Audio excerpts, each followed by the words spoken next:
Back in the day, I used to play Ross recreational soccer. Soccer was the song of my youth, my anthem, a kicking rhythm of my heart. I was an athletic kid, competitive, fierce, and driven.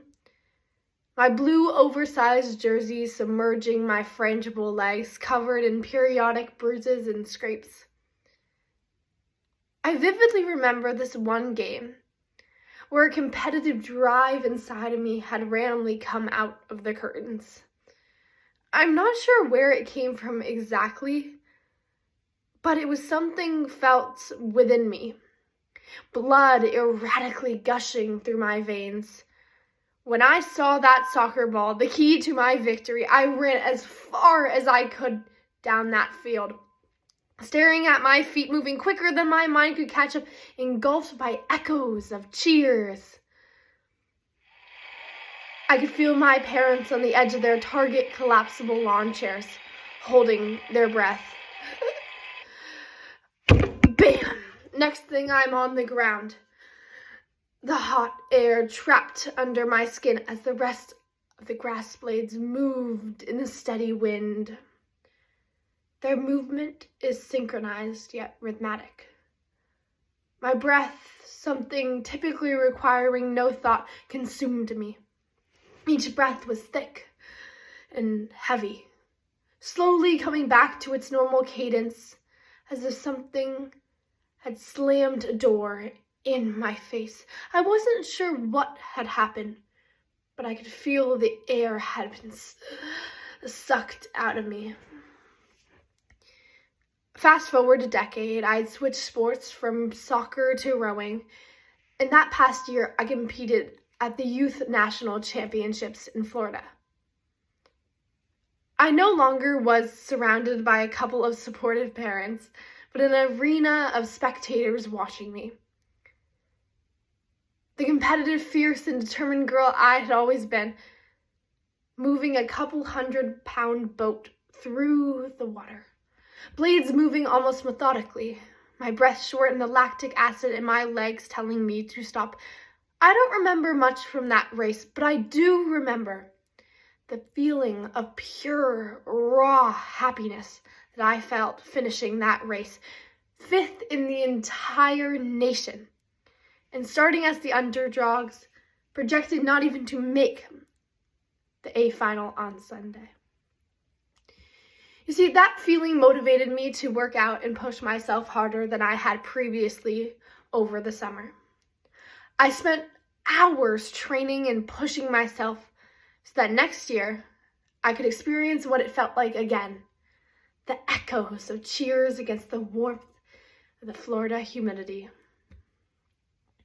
For the first half of the season, my coach had put me in the boat that would go to nationals at the end of the year, if they qualified at regionals.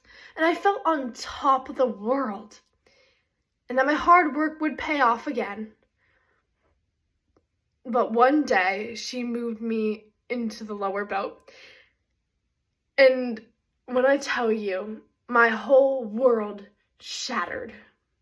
When I came home, tears came through my face as if the pain I'd felt during practice had at last condensed into a luge of rain.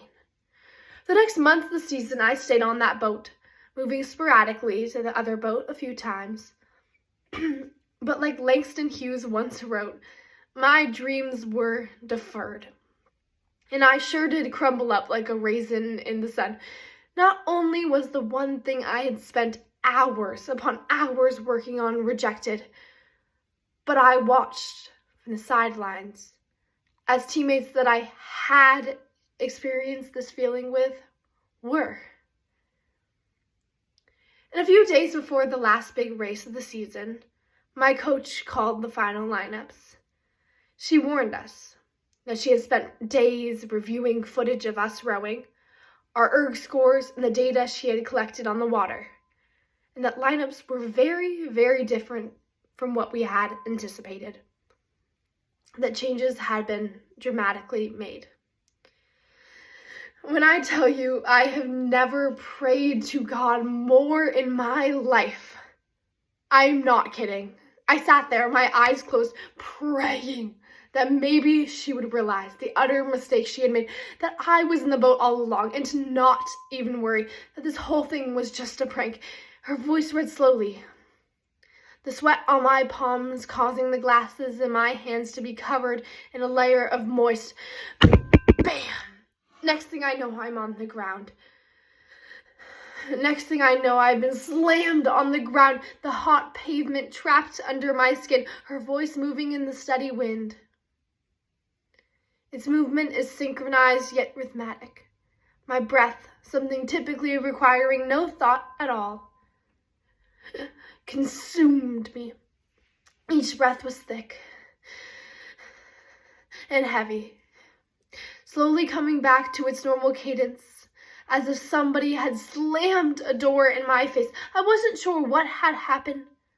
I could feel the air had been sucked out of me. Not only did I not make that boat, meaning I wouldn't get to feel that beautiful feeling of success and pride, but I was in the bow of the other boat. I was utterly humiliated and hopeless. The whole season I was put in the stern, where the rest of the capable, strong rowers are. Not only did I have the best watts in the boat, my scores were better than half of the boat that was going to nationals. I didn't understand. Now, what happens to dreams deferred? They slam you in the face like a door. They knock the wind out of you and take your breath away, making you feel just like your younger self on the soccer field. But isn't it crazy though? Because through resilience and determination, what seemed like a failed dream came to fruition. And today, I'm proud to say that I'm competing at nationals as we speak. And all, in the end, was truly, truly worth it.